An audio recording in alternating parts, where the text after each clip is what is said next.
everyone, welcome back to the channel. I am here with Chris Lipe, and we're here to talk to you about how to scream. I'm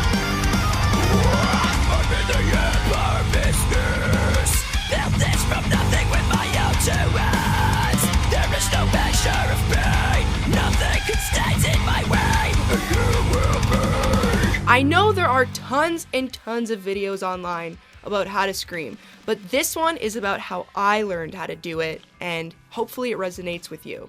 And it's super simple, right? It is. If you can make this super simple sound and figure out how to internalize it and play with it a little bit, this will likely be a gateway into all sorts of different tones and timbres within your screams, not just learning how to scream. You tend to have that simple approach. Yeah, I like to go based on feel, and I'm not really about all these technical terms that can often overwhelm people. I'm kind of here to give you some simplicity and sort of layman's terms on how to do it and go based on feeling, and hopefully that will give you the key to unlock how your voice wants to do it. And if you want to continue on in this feel-based approach and you resonate with the way Lauren works, click the link below and join her free warm-ups course, and you'll be able to internalize how to get your voice in shape to better approach what we're going to show you in this video. All right, what's the silly sound?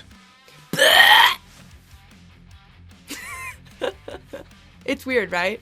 I mean, we've all heard it from Sam Carter, Right. and a bunch of other metal bands, and it's like, what is this sound? See, when you do that, there's this obvious unpacking that we need. Like, I can't just make that sound. I feel like there's other things I have to do and know what to feel in order to get to where you're doing. So dial it back. We have to backtrack a little bit. Yeah. For sure. Okay, so where would you start? Bleh, bleh.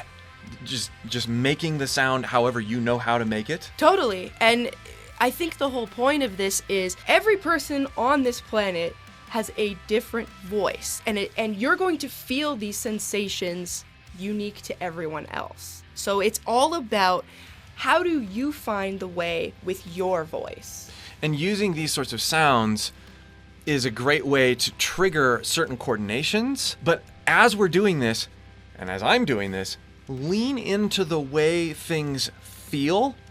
If something doesn't feel quite right, back off, try again. If something doesn't feel good, it doesn't mean don't do it. It does mean adjust and try again. Be careful that you don't go, oh, that doesn't feel right. Stop. Yeah. Also be careful that you don't do, oh, that doesn't feel quite right, but I'm going to keep pushing and pushing and pushing just like that. We want to constantly be squaring how we feel with the sounds that we're making. All right, so dial back bleh to a simple thing that anybody can do in their speech voice. I think we can try to gag. Okay. And I know that sounds very silly and foolish, and I don't want you to gag for real, but the whole point of this is to take the brunt off of your true vocal folds, because what we're trying to do is create something called an overtone. We're using our voice and our vocal cords to sort of send the air, but that's not what's actually going to create the distorted sound that is a scream. So the air is going to pass through, and it might be engaged a little bit as we're dialing this stuff in, but that's not the point. The point is to grab the part above the vocal cords. Okay, so gag.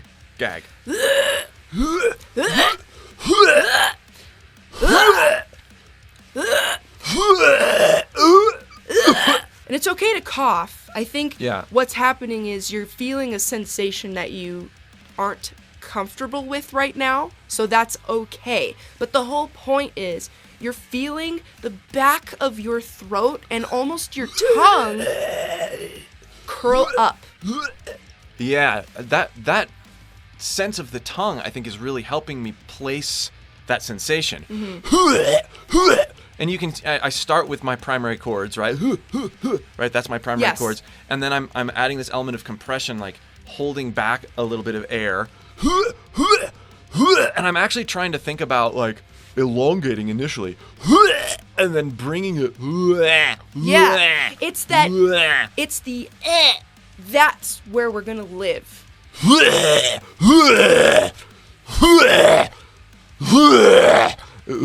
As long as I make sure and follow the sensation higher. Yes. And get it out of the way of, like, I don't want to be like old man. No, we're not trying to close our throat like old man. Yeah. We want that space to be open, but at the same time, I like to use visuals because sometimes that helps. Yeah. Like you visualize your throat. If this is your tongue, we're not necessarily trying to create the space like that.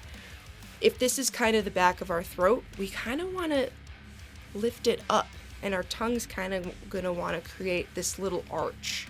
So kind of like that, right? Like that's where you want to end, or maybe. Yeah, and you can stick out your tongue. There's no problem.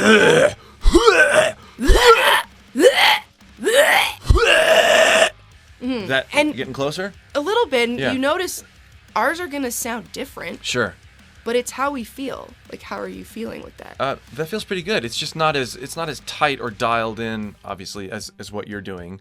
I tend to approach my screaming from a much more like broken up primary voice, and getting my false chords engaged that way.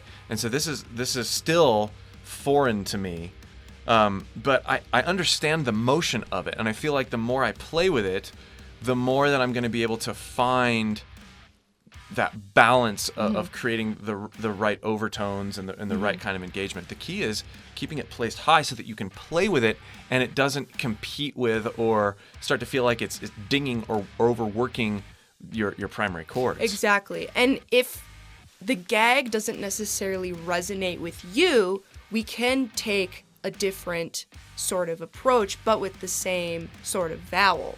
Okay. So we could work with the word yeah.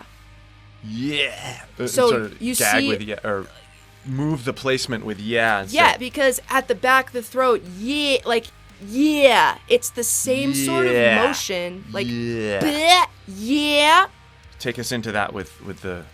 yeah, Yeah. yeah. Yeah. Yeah. Yeah. So my voice, I'm not getting my voice out of there. Yeah. Yeah. Well, I mean, that's a great way to engage my grit. Yeah. Yeah. I can do that all day long. Exactly. It's removing the pitch. the pitch that's still a challenge for me. And maybe that'll be a way for you to work that teeter-totter. Mm-hmm. So maybe that's going to help you find your rasp or grit. Yeah. And then you play in that area of your throat, get familiar with that sensation, Yeah. and then take it a little bit further. And if you want to continue to go further with Lauren's approach, figure out these different balances and have her walk you through how to warm up properly to do this stuff, click the link below and join the free warm-ups course. It's called How to Awaken Your Inner Monster. We'll see you there.